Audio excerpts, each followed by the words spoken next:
Hey, I'm Dr. Dave, and today we're with Vinny Russo. And Vinny, thanks for being with us. People love to get input from you, so it's great to be with you today. Dave, thank you so much for having me. Hey, let me tell folks, remind folks a little bit about you. You're a weight loss, feel better, kind of body healing, fitness and nutrition coach, and you have all kinds of accolades. You were a national level physical physique competitor. How was that for you? I mean, listen, it's what I love to do. It's my passion. I love to live that healthy and fit lifestyle, and I look the part. And that's one of the keys to, keeping some clients around, because if they're like, hey, this guy's giving me some nutritional advice, you better look the image. That's right. Well, you definitely do that. In fact, you picked up some national sponsors like Grenade and bodybuilder.com, which is not easy to do. They look for the leanest, the meanest, the toughest. And obviously your sponsorships are a testimony to kind of how you've come across to people. Yeah, those are two great companies. They treat me with a ton of respect, and I try to do the same part with them. And our values just match up perfectly. So it's a beautiful relationship that we have. Yeah. In addition to that, you're also an educator, and you teach at a school and you work with young people. And we definitely see that in your articles, your writing, your blog. You're an author, you're a speaker. You bring a lot of education to what you do. You're not just a pretty face and a good physique. You're actually helping educate people how to live really well. Yeah, I mean, education is the key to why I do what I do. Just being able to reach, a few of those kids. I mean, I'm working at an alternative school, and if I could just reach one or two of them, it really, really justifies what I do for a living. And then with the whole nutritional aspect, I'm here to educate you on how to live that healthier lifestyle. And then you could pass that information, because you learn it from me, onto your friends, your family, your kids, so on and so forth. That's fantastic. Hey, let's tackle a couple topics today. One of them is just measuring progress. And I'm thinking what you, as an educator, how you would coach us to get our head in the ball game. Because, for me, to be honest, if I'm working out, I tend to want to just get on the scale and look for a number and see, is it going up or is it going down? Or Yeah. what do you suggest when it comes to, if we take your nutritional tips and we're working hard and we're at the gym and we're doing stuff, how do you suggest we measure success? And All right, well, measuring progress, especially when talking about weight loss, it's determined by so many different factors. I mean, from your nutrition to your exercise, your mindset, your hormone regulation. There's so many things that play a part and so many variables. But like you said, one of the major concerns with the progress is that damn scale weight. Okay, there's so much attention that's put towards the number that shows up on the scale to see if there's progress or not. And this is where most people make that mistake. I mean, although it is a measure of progress, there shouldn't be so much attention put towards the number that shows up on a scale. Okay, like I said, there's so many other variables that could be assessed to measure this progress. But you got to understand that scale weight is going to fluctuate from day to day, depending on your body. what are some things, if we're not going to look at a scale, because it's so objective, it's just so easy to look down and see the number. It went from 4 to 7, it went from 6 down to 3, if we're not going to use scale weight, what are some things that you'd suggest people can look at that would encourage them as a measure of progress? Well, one of the things that I tell people to look forward to is their energy levels, or whether they're in a better mood. Because a good nutrition plan will give you that energy. It'll give you that constant energy rather than a nice brief surge of energy followed by a crash. Okay, it's the kind of energy that you get that powers you through that workday, and that allows you to come home and play with your kids or help your kids with homework, and cook food for your family if you're a working mother. And this measure of progress you'll actually see before the numbers actually start to drop on the scale. So this energy is what you're really looking for. And another quick one is, measure your progress in the gym. Are you stronger? Do you have more endurance? I mean, after training, you're going to realize, especially when you first start off, that you get pretty sore. Okay, but with a good nutrition plan and with constant training and your progression, you'll realize that you won't get as sore as often. So basically what's going to happen is that soreness over time will start to diminish, and it'll get lesser and lesser as the repair process starts to speed up. So good nutrition will improve your recovery and your energy levels. And you'll also find out that you'll be able to do more work overall, meaning pushing more weight around or actually doing more sets and repetitions. Yeah, that's right.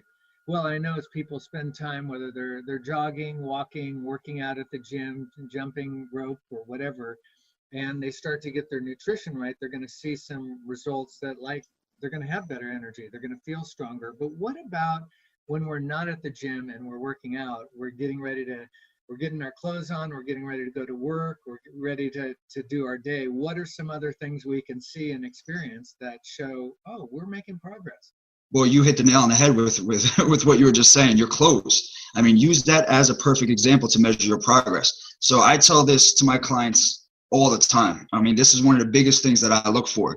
So you got to understand that muscle mass and bone density weighs a lot more than fat. Okay, we know this. So if you're gaining muscle mass, okay, and you're losing fat simultaneously, you might actually be staying stagnant or getting a little bit heavier because of the density of the muscle mass. So, for example, like if you're a male, and you find out, you're training, your nutrition's on point, your shoulders are getting broader, your back is it feels like it's going to rip through the shirt, when you lean over to go tie your shoes, but you'll find out that your waist is actually shrinking. So this is a great measure of progress. And for women, your scale weight might go up as your glutes and thighs, they get tighter and firmer, but your clothes size might be going down. So this is a perfect measure of progress. This is why you don't want to pay attention to all that scale weight, because just going back real quick on the scale weight, your body weight's going to fluctuate from day to day.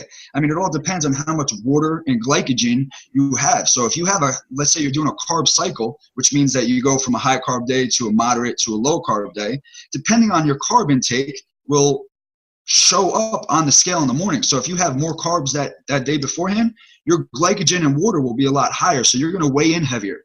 It also depends on how late you eat at night and how early you wake up. So if you normally eat your last meal at, let's say, 7 p.m. and you wake up at 5 a.m., that's your scale weight. But let's say the next day you happen to eat at 9 p.m. and you wake up at 5 a.m. That's 2 hours less of a fast. So what's going to happen is that your body's going to weigh a little bit heavier. Okay, the amount of water in your body could change due to different things like hydration status, a change in salt intake. Maybe you eat saltier foods that day before. Stress plays a big part on water retention, and even a woman's menstrual cycle can make them hold water and make them feel heavier and weigh heavier. So these things will basically fluctuate the scale numbers from day to day. Yeah, you can definitely see that a number is not going to tell you all that. I do love it when my clothes fit a little bit better. So that is one immediate outcome that I'm like, yes. Yes, yeah. That's cool. So what I'm hearing, and one thing that I've liked every time I've heard you or read some of your writings, is you do tend to challenge people to get more into kind of a lifestyle, it sounds like, than just like some punctiliar diet or some focused 4-week period of their life.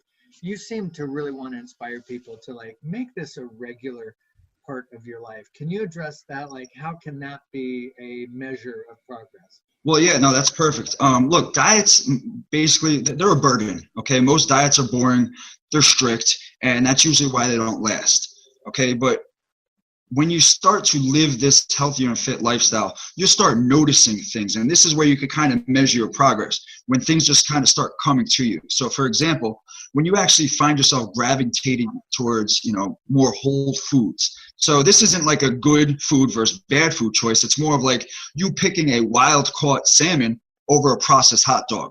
And you do this without even thinking about it. You just gravitate towards it. That's a good measure of progress. Another one is you kind of catch yourself prepping meals in advance. So you prep your meals for the workday. Let's say you have an event that you have to go to where you'll be gone for a while. You prep your meals for that. And you always have healthy backup options on hand. So you have like your green light foods, which basically I use that term to say like those are your go-to foods, your healthier choices. And you have those readily available. So you naturally just start picking up on these things. And one of the best ways to realize that, this is actually becoming a lifestyle is when you have the sense that you really don't, quote unquote, mess up anymore. So by that, the reason why I put it in quotes is because it's not saying that you never, ever fall off track or you never, ever again eat processed foods. It's more of you don't consider falling off bad or guilt-inducing anymore. Okay. It's like the celebrations, the holidays, the events, it's just an occasional part of enjoying life. And instead of restricting yourself, you actually allow yourself to enjoy these times. And you tell yourself, look, if I'm at a wedding and it's my best friend's wedding, I'm going to have a few drinks, I'm going to eat at the cocktail hour. You're okay with that. You don't feel guilty about it because you know that the next day you're going to get right back on track with your healthy, mindful, conscious choices. That's awesome. Well, it reminds me too that a lot of people who want to diet, want to gain weight, want to be, whether it's bigger or smaller, they can have a strict conscience. I mean, when they have a goal, they can become a little bit of a perfectionist. Yeah, And I yeah. love that you're kind of encouraging us to say, well, wait a minute, if you make it a lifestyle, and maybe if you see the big perspective, you don't have to be so perfect. Do you see that with your clients? Oh, all the time, all the time. And here's the thing about being perfect. You need to let go of perfection. All right, so stop trying to be perfect. If you mess up on a meal because you overate, because you just felt hungry, well, that's okay. You listen to your body, okay? You felt hungry, you ate a little more. Or if you mess up on your meal plan because you missed a meal, something got in the way and you missed it, it's okay. You need to see it as, think of an average of over a week. What are you going to do over a week rather than specific days? Okay, so you want to fulfill a weekly goal rather than stressing about any one specific day. So if you missed a meal yesterday, you could compensate and make up for it the next day, maybe eat a little bit more. Okay, living the healthy and fit lifestyle, it's not about perfection. It's really not. It's about making the best mindful, conscious decision you can make with what you actually have. It's about paying attention to your body, noticing those hunger cues, okay, whether you're feeling full or feeling hungry, and eating until you're satisfied and not just overindulging because it's there. It's about keeping things simple. And the way you do that is you use your common sense. One thing that it's not about restriction. Don't ever sit there and say that you need to restrict yourself. What you should do instead is mix in your values and what you love to do and love to eat, and mix that with making the smart choices. Okay, trust me, listen, it's not a bad idea to keep your favorite healthy foods on hand, and it's very cool, and I love mapping out my meals for the day, but things don't always go as planned. So, you might run out of food one day. Well, what are you going to do? I ran out of broccoli. Oh, I got to have broccoli with this meal. Maybe you might have some spinach in the fridge. Substitute, You could have a salad. You could go out to 7-Eleven and grab one of their salads. It's okay. Let's say you get asked out on a date. Does that mean that all of a sudden your nutrition plan has to go to the wind? No. If you get asked out on a date, you could go out to dinner, right? But you just make a mindful, conscious decision. It's like, listen, I could order the steak. I don't need all the sauces on it. Put the sauces on the side. If I want the balsamic glaze that's full of sugar, if I want it, I'll have it on the side and I'll dip my steak into it so it's not overly drenched in this balsamic glaze. And you don't need to have the mashed potatoes. You could order vegetables with it, steamed vegetables. There's things that you could do to compensate. All right. Don't live your life being restricted because you feel like you need to be perfect with your meal plan. You have to have the common sense and the mindfulness to make the right decisions. That's it. No, that's music to my ears. It does seem like so much of trying to get in shape and live a good life, live well, is about restricting and kind of constraining. It seems Yeah. like you're opening the door and saying, give yourself freedom. And I loved hearing you just say, use common sense. Yeah. How novel is that? Use common sense. Like, But don't. it's true, because you could look at a menu and listen, you're smart enough to make the right decision. You are. Just trust yourself. You'll make it. Just trust yourself. That's awesome. Well, before we go to closing comments, I just want to remind those that are listening in, you have done it, you're living it. You're living it in real life. You've lived it as a physique competitor. You've lived it as an educator. You've lived it as a sponsored athlete. And your tips have been just invaluable. What's a closing thought you can give our people today? The closing thought is, listen, don't think of nutrition plans as being such a diet, because like I said, that word diet is not good. Throw it out. Throw out perfection. Those are two words you can take out of your vocabulary from now on. Okay, just know that it's not about being perfect or following the perfect diet. There is no secret. There is no secret. In reality, sustainable weight loss, if that's your goal, or a muscle gain, or just basically overall body composition transformation, it takes months to achieve.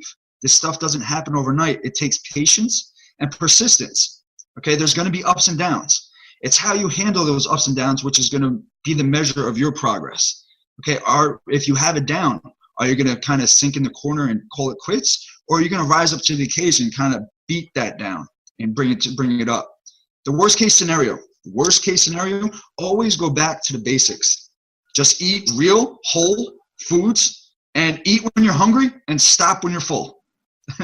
That's it. Those are the basics. That's fantastic. Well, thanks for your input, Vinny. Thanks for those who've joined us today. And remember, Vinny has a website, vinnyrusso.com. That's vinnyrusso.com. Just packed with dense, great insights and information for you.